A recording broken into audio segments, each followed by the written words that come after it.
1918, in the first great war of the skies, 1 in every 3 of Britain's aviators came from Canada. Amid the fury of unnumbered dogfights, Canadians won deathless fame.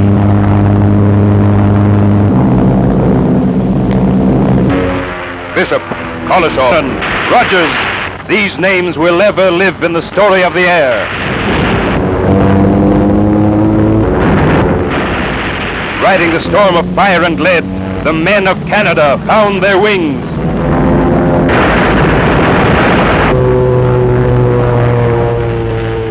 The fury passed.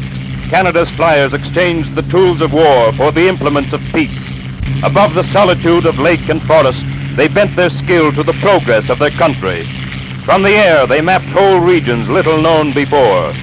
They guarded the silent forests from the menace of fire. No barons, they left towns and mines and growing wealth. They created the tradition of the bush pilot, resourceful, lonely flyers, at home with solitude and danger.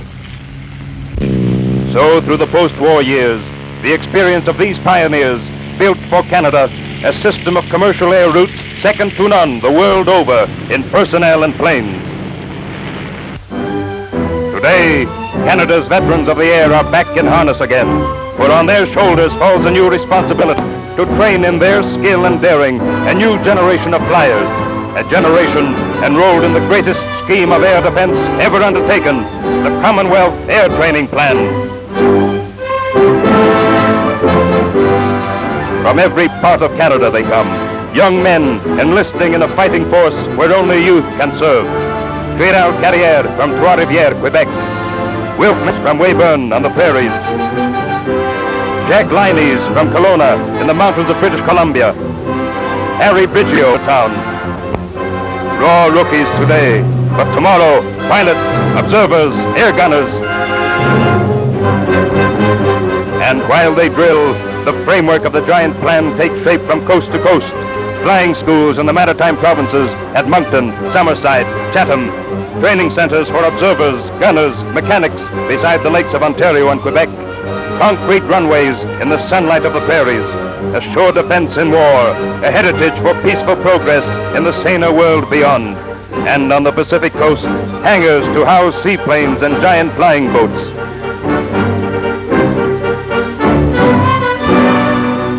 Day and night, in plants all across the Dominion, the pulse of production quickens as Canada's aircraft industry gears itself to supply the 4,000 planes ultimately needed for the plan. Tough, sturdy little trainers, ruggedly built to take the knocks of a beginner's handling. From overseas comes every plane that hard-pressed Britain can spare, while from across the border flows a steady stream of aircraft to swell the swift-growing armada on Canadian soil. And far off across the Pacific, in Australia and New Zealand, rolls in the same tide of planes and men. But in modern flying, the last result depends on the single individual. One mind, one man trained for the split seconds of battle. By the time the budding flyer has been through the mill, tests of heart and lungs, tests of mental reaction, tests for coordination of brain and eye, every response has been checked, every capacity measured. I feel rather like a bug under a microscope, sir. Have you decided yet what I'm going to be, sir? This list here will tell us. Yes, you're a pilot. In the decompression chamber, the new pilot gets the feel of the air without leaving the ground. In the rarefied atmosphere of 17,000 feet, he dons his oxygen mask and accustoms himself to a new mode of breathing. Finally, he gets his first taste of what it will be like to be alone in the clouds. In the Link trainer, he learns the magic touch on the joystick, the touch that has made pilots say that flying is the only realm where individualism counts for everything and where the spirit of youth is at the controls.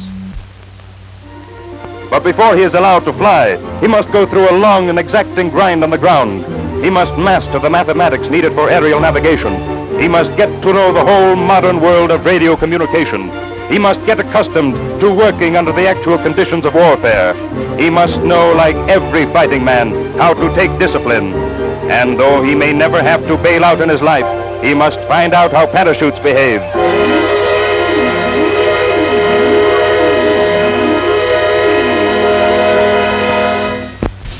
Then, through a new marvel of science, he learns safely on the ground, the most difficult of all the pilot's tasks, to fly by instruments alone. In the blind link trainer, listening in his phones to the instructor's directions, he acquires the personal skill that will one day enable him to fly 600 miles over a darkened Europe to Germany. You will now do a spin. Close the throttle. Move the control column fully back and apply full rudder.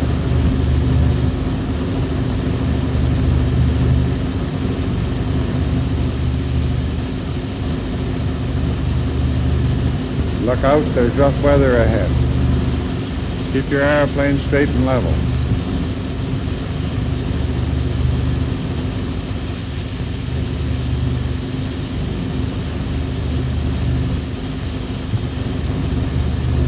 In the same way, his instructor teaches him to use the Lorentz beam, which will guide him to a safe landing in England when fog and blackout have hidden his home field. The interrupted note tells him that he is coming into the path of the beam to take up his true course. Carefully, he crosses the airfield, turns, and comes down for a blind landing.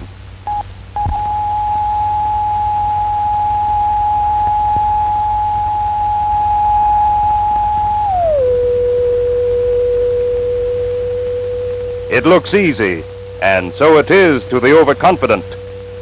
But one instrument, the altimeter, escapes his eye. He forgets that he is losing height too fast.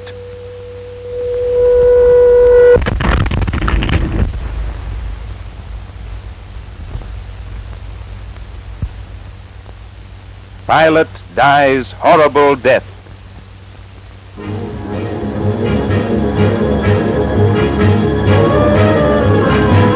Day by day, the plan grows in size and scope as ever more planes come into active service. But for every pilot in the air, there must be some 20 men on the ground for maintenance and overhaul. So at St. Thomas, Ontario, an army of 3,000 young mechanics gathers to master the intricacies of modern aircraft.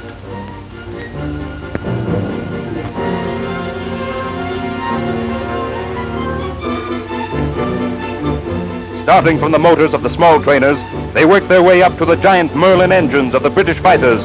But even to the most advanced trainee, this maze of struts and wires is sometimes just a Chinese puzzle.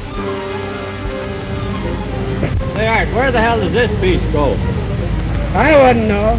I've never been to Ball since I left the farm. Side by side with the pilot, the air gunner and the bomb aimer learn their deadly trades. The machine gun is the warbird's friend, his weapon both of attack and defense. The experienced gunner will concentrate his fire.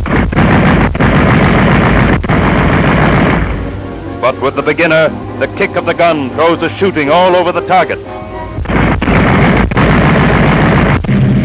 Overhead flies the bomb aimer, his aim tested without his ever dropping a bomb.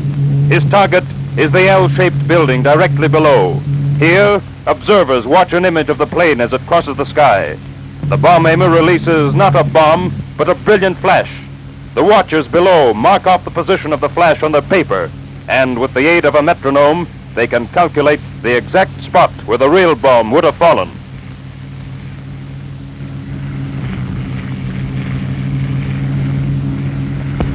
Who's it up there today? Well, that's Tommy. He claims he's the best bomb aimer in the state.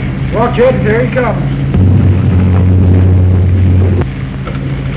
1, 2, 3, 4, 5, 6, 7. He missed by a quarter of a mile.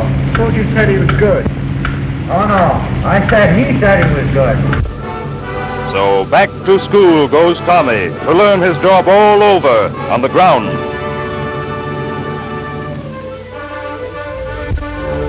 The machine projects an aerial landscape on the floor below him, a photograph containing the objective he's going to bomb.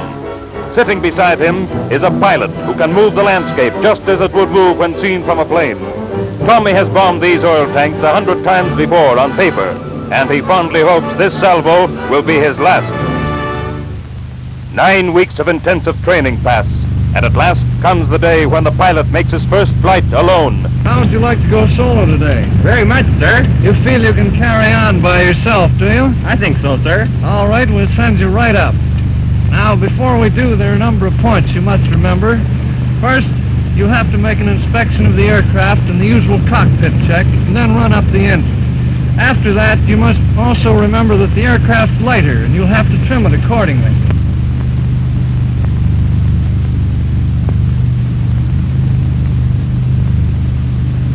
Just one circuit at 1,000 feet? Yes, just one this time. Away you go. Okay.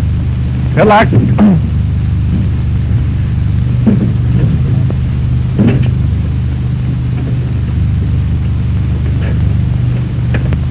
Gas on. Gas on. Switch off. Switch off. Throttle closed. Throttle closed. Throttle set. Throttle set. Contact. Contact. Ailerons okay, elevators okay, rudder okay.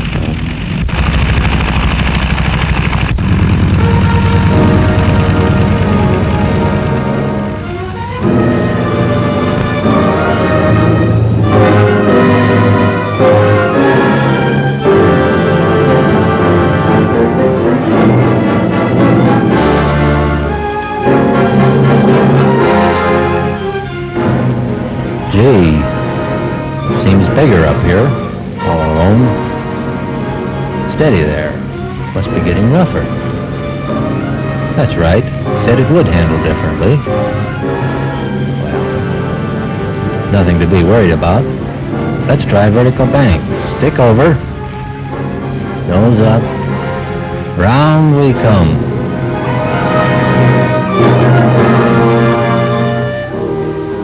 He is alone in a sea of clouds. Hour by hour, day by day, he learns to conquer the vast, uncharted spaces of the sky.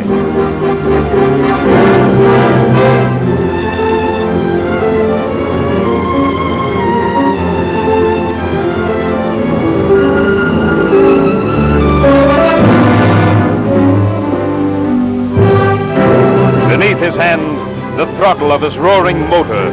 Before his eyes, the flash of his propeller and the gleaming sunlight shining on his wings. Alone in a timeless, limitless world, a world of freedom where a man's will and action become one, the world of magic known only to the flyer.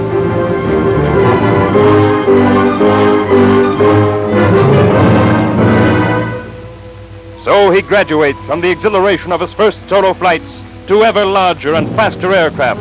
He learns to share responsibility with the crew who fly with him, with the all-important observer, with the radio operator, bomb aimer, gunner. For these men, each as highly trained as the pilot himself, make up the fighting unit of the clouds.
Then comes a red-letter day, when before the whole assembled station, the new pilot gains his wings, the coveted emblem signifying that he is no longer an apprentice, but a flyer.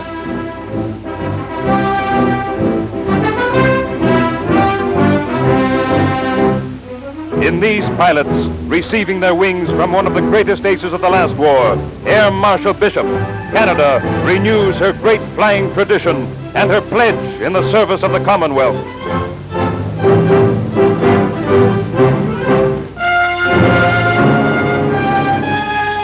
So youth takes to the clouds and spreads its wings above the vast land of Canada.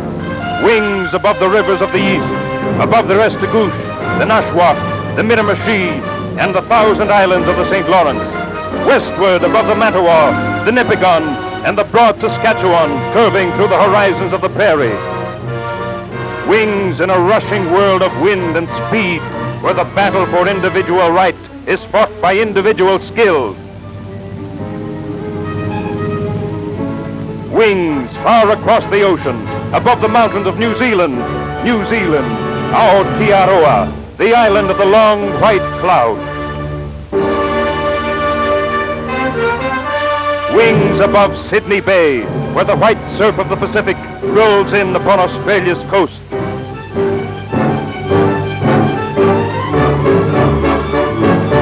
Youth with wings, riding the skies of the free dominions. You who are young, we salute you, for never in the field of human conflict was so much owed by so many to so few.